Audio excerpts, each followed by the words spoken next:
নাম কি? আমরা শ্রেষ্ঠ জাতি 4 নাম্বার কারণ আমরা এই পৃথিবীতে সবচাইতে দামি কিতাব কোরআনকে আমাদের সংবিধান হিসাবে পেয়েছি। এবার বলেন এই কোরআনের কি ওজন আছে? কয় কেজি?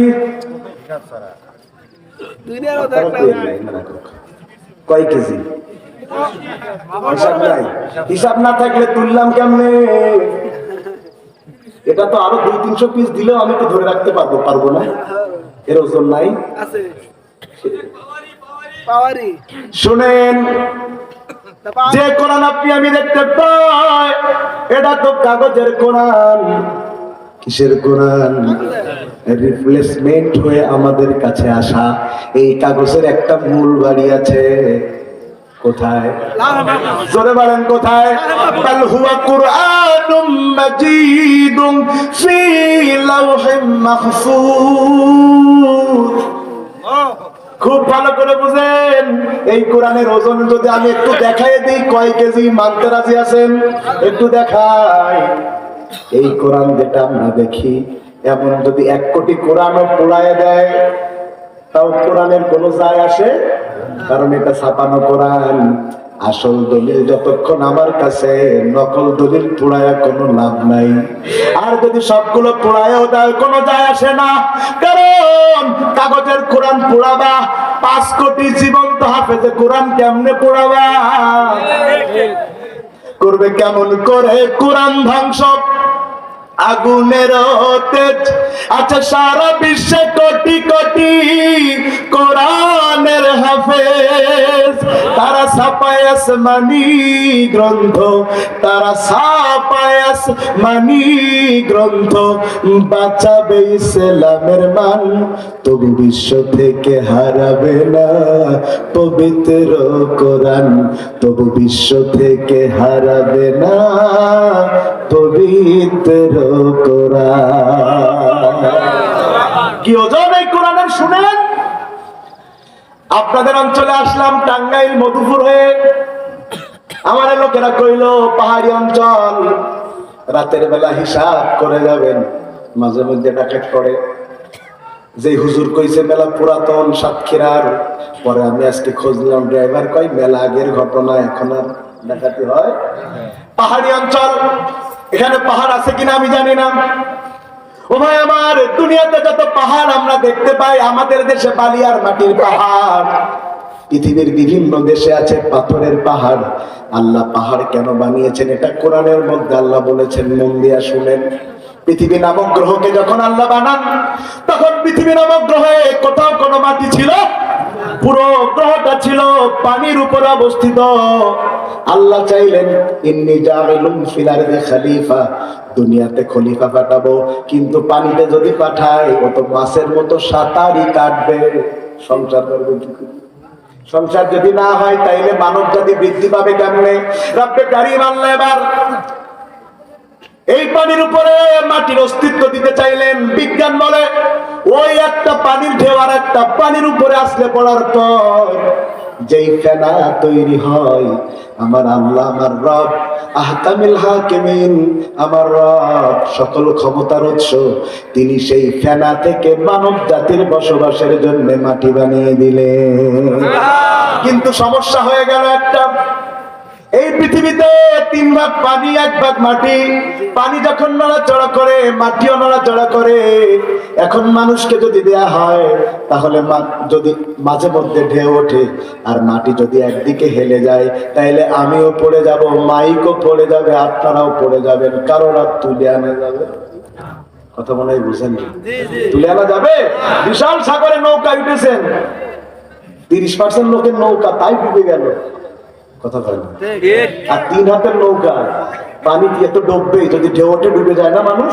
শুনেন, এই মাটি যে নড়াচড়া করে মানুষ বাস করবে কেমনে? এই মাটিকে স্থির করবার জন্য আমার আল্লাহ পেরেক বানালেন। আপনারা টিনের সাথে আর বাঁশের সাথে কি মারেন? তার কাটা। আমাদের অঞ্চলে তার কাটা মানে মাথায় ঢিল, পেরেক। পেরেক যদি না মারতেন টিনে, টিন উড়ে যেত। কথা বলে না। মাঝে মধ্যে টিন উড়ে যেত, আমি হেঁটে আসছি, দেখা গেল টিন একটা উড়ে আমার গলা গাল পড়ে ইন্না লিল্লাহি ওয়া ইন্না ইলাইহি রাজিউন হয়ে গেছি।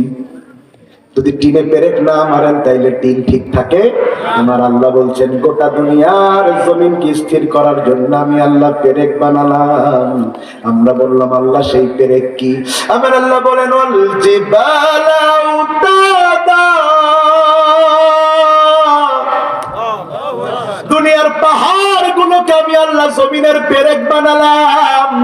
এই জন্য জমিন আর নড়াচড়া করে না, মানুষ ঠিক করে বাস করতে পারে। ওই পাহাড়কে আমি এবার আল্লাহ প্রস্তাব দিলাম, লাউ আনজালনা হাযাল কুরআন আলা জাবালিন লারাআইতাহু খাশিআন মুতাসাদ্দিকান মিন খাশিয়াতিল্লাহ। আল্লাহু আকবার কইতেছ আল্লাহু। পাহাড়ের পাওয়ার কম না বেশি? ওই পাহাড়কে আল্লাহ বললেন তোর উপরে কোরআন নাজিল করতে চাই, পাহাড় থরথর করে কাঁপতে শুরু করে দিয়েছে। আল্লাহ না না, গোটা দুনিয়াকে চাপায় দাও, নিতে রাজি, কোরআনের একটা অক্ষর নিতে পারবো না। ওয়ালাকাদ ইয়াসসারনাল কুরআনা লিযিকরি ফাহাল মিন মুদ্দাকির, সেই কোরআনকে আল্লাহ আপনার আমার জন্য এত সহজ করেছে, যেই কোরআন পাহাড় একটা অক্ষর নিতে রাজি হয় নাই, ওই কোরআন একটা মানুষের হৃদয়ে আল্লাহ 30 পারা হিফজ করে দিয়েছে। কোরআনকে প্রশ্ন করলে উত্তর দিতে পারে? করেন করেন?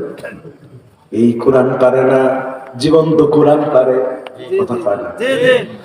কোরআন হলো এই পৃথিবীর জীবন্ত গ্রন্থ।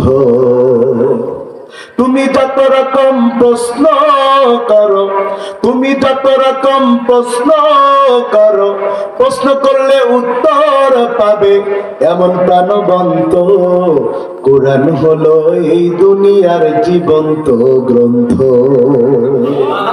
যদি প্রশ্ন করো তোমার নাম কি হে প্রাণ প্রতিম, উত্তর দিবে ইন্নাহু লা কুরআনুন কারীম।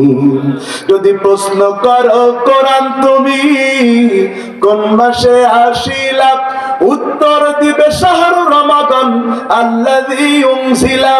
যদি প্রশ্ন করো কোরআন তোমার দেশের বাড়ি কই, বলবে সে লাউহি মাহফুজ ঠিকানাহীন নয়। বলো পৃথিবীতে আছে এমন কোন গ্রন্থ, বলো পৃথিবীতে আছে এমন কোন গ্রন্থ, এমন প্রাণবন্ত কোরআন হলো এই দুনিয়ার জীবন্ত গ্রন্থ। তবে যে জিনিস যত ভালো ওই জিনিস উল্টো হলে তত খারাপ।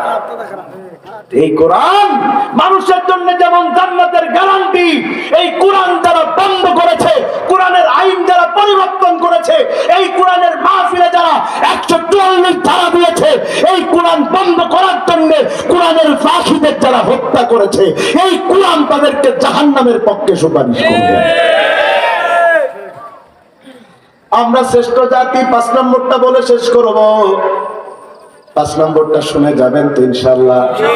আমরা শ্রেষ্ঠ জাতি, এটা তো এই আয়াতের 3 ভাগের 1 ভাগ ওয়াজ করছি, বাকি 2 ভাগ ওয়াজ শেষ করতে গেলে আরো 3 ঘন্টা লাগবে। আর প্রতিটা কথা এইভাবে দলিলের ভিত্তিতেই থাকবে, কিন্তু অত সময় আমার হাতে নেই। কাল আবার ওয়াজ আমার খুলনা ফুলতলা। শুনেন 5 নম্বরটা বলে ফেলি, এটা বলে একসাথে বাড়ি যাব, ঠিক আছে কথা? আমরা শ্রেষ্ঠ জাতি 5 নম্বর কারণ এই পৃথিবীতে 4500 জাতি, কোন জাতির লোক আল্লাহর জান্নাতে যাবে না কেবল মাত্র মুসলমানেরা ছাড়া। অন্য কোন জাতির লোক জান্নাতে যাবে না। কেন? হিন্দুরা কি ভালো কাজ করে না? একটাও করে না ভালো কাজ। খ্রিস্টানেরা কি করে না? ওই ইউরোপে যান, আমেরিকায় যান, রমজান আসলে জিনিসের দাম কমায় দেয়। আর আমাদের দেশে রমজান আসলে হাজি সাহেব 100 টাকার খেজুর কি এর 150 1500 টাকায় বেচে। কথা কয় না? এরকম হাজি নেই? এরকম হাজি নেই যে মেয়ের সম্পত্তি মেয়েদের ছেলের নামে লিখে তো হজ করতে গিয়ে এই অঞ্চলে আছে? এরকম হাজি নাই। হজ করে ওখানে বলে লাকাওয়াল মাল, আর এখানে এসে বলে ক্ষমতার উৎস জনগণ। কথা কয় না কেন? নামের আগে দেখো আলহাজ লেখা তার, মদের আসরে সে থাকে, শুধু ঘুষুরা হাজানি আছে যত অন্যায় একটু আধটু করে থাকে। এমন চরিত্রের মানুষ রূপী যারা, তাদেরকে কেমন লাগে, ভণ্ড ভণ্ড লাগে যে ওদের, ভণ্ড ভণ্ড লাগে। আসতে ঠিক না জোরে ঠিক? নামের আগে দেখো আলহাজ লেখা তার, মদের আসরে সে থাকে, শুধু ঘোষণা হাজানি আছে যত অন্যায় একটু আধটু করে থাকে। এমন চরিত্রের মানুষ রূপী যারা, তাদেরকে কেমন লাগে, ভণ্ড ভণ্ড লাগে যে ওদের, ভণ্ড ভণ্ড লাগে। ঠিক না বেটি? আর কেউ রাগ করে নাম বলো ভণ্ডদের বলেছে, আসল হাজিদের কিন্তু কইনি। ও ভাই আমার, খ্রিস্টানেরাও ভালো কাজ করে, ইহুদিরাও কিছু কিছু করে, হিন্দুরাও করে। ওরা যাবে না, আমরা জান্নাতে যাব কেন? দলিল থাকা লাগবে না? তার আগে বলেন আল্লাহ কয়জন?